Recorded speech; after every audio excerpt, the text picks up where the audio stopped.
Right now, if you have been consuming caffeine every day for more than 2 weeks, your brain is not running on its original hardware. The adenosine receptors that caffeine has been blocking have multiplied. They have upregulated, your brain produced more of them, and made the existing ones more sensitive, specifically to compensate for the constant blockade. This is how tolerance works. This is also why withdrawal works the way it does. The moment caffeine clears from your system, which begins happening within the first few hours after your last cup, every one of those extra receptors becomes available for adenosine to bind to simultaneously, not gradually, at once, with more binding sites than were present before you ever started consuming caffeine. What follows is not metaphorical. It is a measurable organ-by-organ series of physiological changes that begins at a specific hour and progresses through a documented timeline that researchers have confirmed in controlled studies, including one finding that, at 24 hours post-cessation, blood flow in the brain's main arteries is measurably higher than in people who never drank caffeine at all. Think of your nervous system as a building whose electrical system has been running on elevated voltage for months or years. Every component in the building, every appliance, every circuit, every piece of equipment has gradually recalibrated to the higher voltage. The heating system, the lighting, the data network, they all run at parameters that assume the elevated voltage as their baseline. Caffeine is the voltage boost. Remove it, and every component that had adjusted to higher voltage is now running below its calibrated parameters. The lights dim. The heating system runs inefficiently. The network slows, not because anything is broken, because everything is tuned for a voltage that is no longer present. The recalibration back to baseline takes days to weeks, depending on how long the system has been running elevated. Here is exactly what happens to each system and when. Hours 0 to 6, the clearing phase. Caffeine's half-life in the human body is approximately 5 to 6 hours. This means that after your last cup, approximately half of the circulating caffeine is cleared within 5 to 6 hours, and half of the remainder within the next 5 to 6 hours. For a person who drank their last coffee at 8 in the morning, meaningful caffeine reduction is underway by 2 in the afternoon. During this window, heavy consumers, those drinking more than 300 milligrams daily, roughly 3 cups, may begin noticing subtle changes. A slight dullness in alertness, a faint pressure behind the eyes, a mild slowing in cognitive processing speed. These early signals are not yet from the adenosine flood. They are from caffeine's direct withdrawal from the neurochemical baseline that has been maintained by consistent consumption. The voltage is dropping. The components calibrated for elevated voltage are beginning to notice. Hours 6 to 12, the adenosine flood begins. As caffeine clears toward the 6 to 12 hour mark, adenosine, which has been accumulating at normal physiological rates throughout the day, begins binding to the upregulated receptors with significantly less competition. The result is an exaggerated version of the fatigue that adenosine normally produces.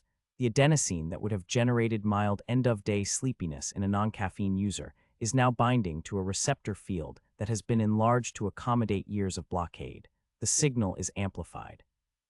Fatigue at this stage is neurochemical, not metabolic. The body's energy stores are not depleted. The muscles are not glycogen depleted. The mitochondria are running normally. But the brain's fatigue signaling system is producing a much louder message than the physiological situation warrants, because the speaker system has been turned up and the volume control has now been released. Dopamine release in the prefrontal cortex also begins falling. Caffeine's blockade of adenosine had an indirect effect on dopamine, adenosine A2 receptors. When blocked, disinhibit dopamine release in the prefrontal cortex. With adenosine flowing freely, that disinhibition reverses. Motivation, mood, and executive function all begin to decline. Hours 12 to 24, the headache and what is actually causing it. This is the most commonly discussed withdrawal symptom, and also the most mechanistically specific. Caffeine is a cerebral vasoconstrictor. It narrowed the blood vessels in the brain, specifically the cerebral arteries, throughout every hour of daily consumption. The brain, receiving consistently reduced blood flow through constricted vessels, adapted. It became accustomed to operating under those flow parameters. When caffeine is removed, the vasoconstriction ends. The cerebral blood vessels dilate rapidly, substantially, and in a way that blood flow research has now quantified precisely. Measurements taken 24 hours after caffeine cessation show that blood flow speed in the middle and anterior cerebral arteries rises significantly above baseline levels, higher, according to the research, than even in people who never consumed caffeine. The vessels have overcorrected. The pain receptors in the meninges, the membranes surrounding the brain, detect the increased intracranial blood pressure produced by this vasodilation. The result is the bilateral throbbing headache that most people recognize as the signature symptom of caffeine withdrawal. Research using ultrasound measurements has confirmed that caffeine cessation significantly increases blood flow velocity in all four main cerebral arteries simultaneously. The headache is not a chemical deprivation signal. It is a vascular event caused by the sudden removal of the vessel constriction that caffeine had been maintaining. Simultaneously, the gastrointestinal system begins changing. Caffeine stimulates gastric motility. It speeds the movement of contents through the intestinal tract. Many regular consumers have unconsciously relied on this effect for regularity. As caffeine clears and motility stimulation reduces, GI function slows. Constipation and nausea appear frequently in the 12 to 24-hour window. This is not an organ being damaged.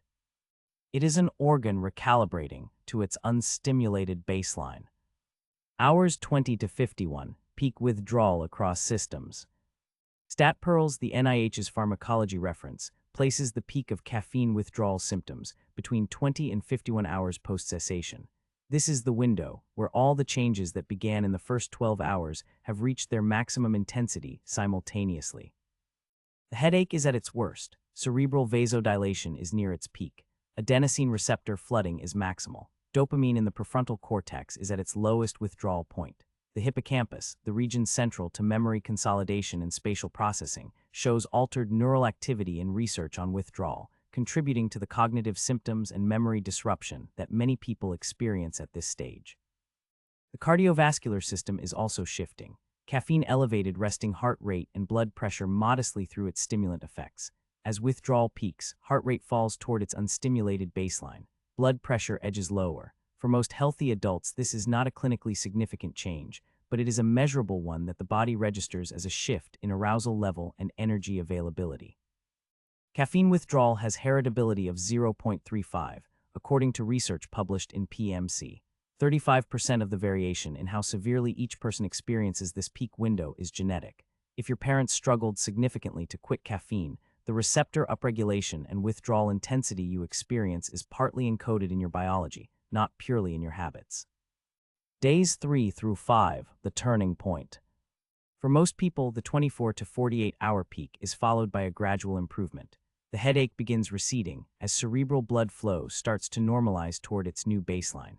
The adenosine flood, while still present at elevated receptor density, becomes less acutely overwhelming as the brain begins the process of receptor downregulation.